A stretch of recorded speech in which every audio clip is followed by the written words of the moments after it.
두 번째 영상입니다. 타당도에 대한 얘기입니다. 교재 114쪽부터 121쪽까지의 좀 내용이 어려워요. 어려운데 책에는 내용이 약간 어렵게 정리가 돼 있는데 뭐 제가 한번 얘기를 해볼 테니까 부담 없이 들어주시기 바랍니다.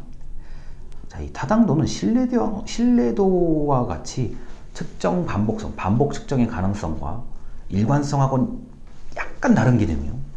이건 뭐냐면은 측정하려고 하는 대상, 제가 연구조사자예요. 제가 측정하고자 하는 대상을 측정 도구가 정확하게 측정을 했는지에 대한 얘기입니다. 예를 들어서 저의 신장 키를 자로 재야 될 거 아니에요. 90도의 각도에 이렇게 딱 서 있는 이 자로 재야 될 거 아닙니까? 근데 사람의 키를 저울로 측정하면 말이 안 되는 거잖아요. 그러니까 측정 도구가 측정 대상을 정확하게 측정했는지 여부가 바로 타당도의 개념입니다. 다시 말씀드리지만 사람의 몸무게를 저울로 재야 되는데 사람 몸무게를 자로 잰다 그러면 말이 안 되는 거죠. 이런 심각한 타당도의 오류가 물론 없겠지만 그래도 연구를 하는 사람 입장에서는 측정 도구가 그것을 가지고 대상에 적용을 할 때 가끔씩 오류를 범하는 경우가 있습니다. 사실 오류라기보다는 더 측정하기 적합한 도구가 있는데 그거를 미처 사용하지 못하거나 생각하지 못하는 경우들이 있을 수가 있어요. 자, 그래서 지금 방금 이 말이요. 타당도는 연구자마다 타당하다 아니다를 좀 같은 대상을 두고도 같은 측정 도구를 두고도 좀 다르게 얘기할 수 있어요. 내가 봤을 때는 이거는 A라는 도구를 가지고 측정해야만 타당할 것 같은데 라고 얘기하는 사람이 있는 반면에 똑같은 대상을 두고도 A보다는 B가 나을 것 같은데 이렇게 말하는 사람들이 있다는 거죠. 그래서 측정 도구가 얼마나 측정 대상을 정확하게 접목할 수 있는지의 개념이거든요.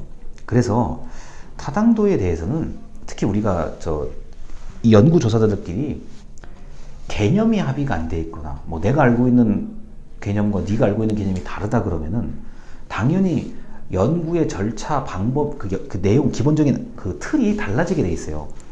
그래서 타당도를 이제 고려할 때는 보통 혼자서 뭐 하는 게 아니라요. 뭐 신뢰도도 마찬가지예요. 혼자서 이걸 막 끙끙 앓고 막 이러는 게 아니라요. 충분한 조사와 사전 조사와 충분한 연구의 어떤 그런 고민 이런 것들이 필요합니다. 자, 개인적으로는 타당도나 신뢰도를 어떻게 하면 확보할 수 있을 것인가에 대한 그 좋은 얘기도 결국은 기존 연구를 얼마나 잘 보느냐예요. 그리고 내가 측정하고 싶은 이 대상은 마땅한 도구나 방법이 없다라고 하면 그게 그때부터는 창의성을 좀 발휘를 해야 되는 부분이 있습니다. 그때부터는 연구가 어려워져요. 타당도의 종류가 4개입니다. 일단 두 개를 먼저 설명드릴게요. 첫 번째, 표면 또는 액면, face요.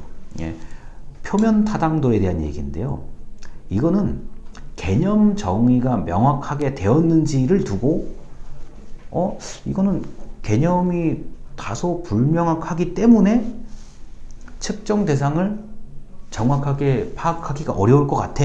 이러면은 표면 타당도가 낮아진다는 얘기거든요. 자, 이런 거예요. 청년, 우리 어린이 청년을 청소년이 아니고 청년. 그리고 실업, 직장을 다니지 않는 그냥 무직 상태. 청년을 어떻게 정의해야 될까? 실업을 어떻게 정의해야 될까? 이거는 약간 사람마다 다를 수 있어요. 통계청 기준으로 갈 것인지 아니면 연구자가 나름대로 이유를 들어서 좀 다르게 측정할 것인지 또는 유엔의 기준에 따르면 최근 유엔에서 발표한 기준에 따르면 청년을 59세까지 보죠. 굉장히 넓게 봅니다. 이런 경우에 개념 정의의 명확성이 얼마나 명확한지에 대한 게 바로 표면 타당도에 관련된 이야기들입니다. 중요하죠. 저는 지금 아주 간단하게 청년 그리고 실업을 얘기했지만 이 개념 정의가 불명확하다 그러면은 또는 개념 정의가 연구자마다 다르다 그러면은 납득한 수준, 이거 쉽게 납득이 안 된다 생각하시면 돼요. 내가 친구한테 얘기를 했는데 친구가 쉽게 이해를 못하고 납득이 안 돼요. 이러면은 일단 표면 타당도가 떨어진다고 보셔도 크게 틀리지가 않아요. 두 번째, 내용 타당도예요. 이건 이제 그 도구가 측정하려는 개념을 모두 측정하는지 아니면 빼먹고 측정하는지. 자, 이런 겁니다. 전 지금 청년 실업을 얘기하는 건데 청년에 관련된 것만 측정하고 실업을 측정을 안 해요. 그러면 내용 타당도에 심각한 오류가 생기는 겁니다. 반대로 청년 실업에서 실업은 잘 측정을 하는데 청년을 측정을 안 했다 또는 고려하지 않았다라고 한다면 내용 타당도가 심각한 오류에 빠지게 됩니다. 그래서 그 도구가 측정하려는 개념을 얼마나 잘 측정했는지, 모두 측정했는지의 얘기거든요. 뭐 책에 아마 이런 얘기 나올 거예요.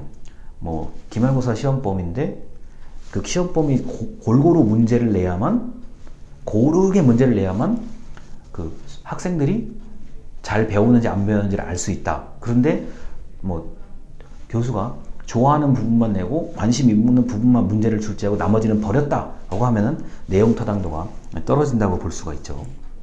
자, 우리가 일반적으로 그 수능 시험 같은 대학 수능 시험 같은 경우가 상당한 타당도를 가지고 있는 거예요. 우리가 이제 학생 입장에서는 시험을 본다는 것만 생각을 하는 건데 연구 조사자 입장에서는 우리 대한민국 대학 수능 이 데이터는 어마어마한, 가장 제가 볼 때는 제가 감히 말씀을 드리는데 가장 엄청난 그 모집단이잖아요. 이건 사실 표본이 아니잖아요. 야, 뭐 학생, 야, 너만 수능 시험만, 이게 아니잖아요. 완벽한 모집단을 바탕으로 점수를 분석하고 분포도, 시험이 어려웠을 때와 쉬웠을 때를 분포를 보고, 그 다음에 이게 어느 특정한 부분에서만 문제를 출제하지 않도록 많은 그 출제자가 약 한 달 이상 어딘가 갇혀서 나오지도 못하고 문제를 개발하는 거죠. 그래서 이게 이 교육, 특히 시험 문제를 출제할 때 표면 타당도, 내용 타당도 같은 경우는 이게 굉장히 놓치면 안 된다고 생각을 해요. 다시 말씀드리지만, 그래서 우리 지금 수강생 다 모아놓고 어떤 특정한 시험 문제를 출제하고자 하는데, 그래, 시험 문제를 내가 읽어보니까 이거는 조금 헷갈릴 것 같아. 푸는 사람이 헷갈릴 것 같아. 그런 거를 좀 찾아내는 게 표면 타당도 개념이라고 보시면 돼요. 내가 알고 있는 개념에서는 난 이게 정답이 2번 같은데 너는 왜 이거 3번이라고 해? 이런 거.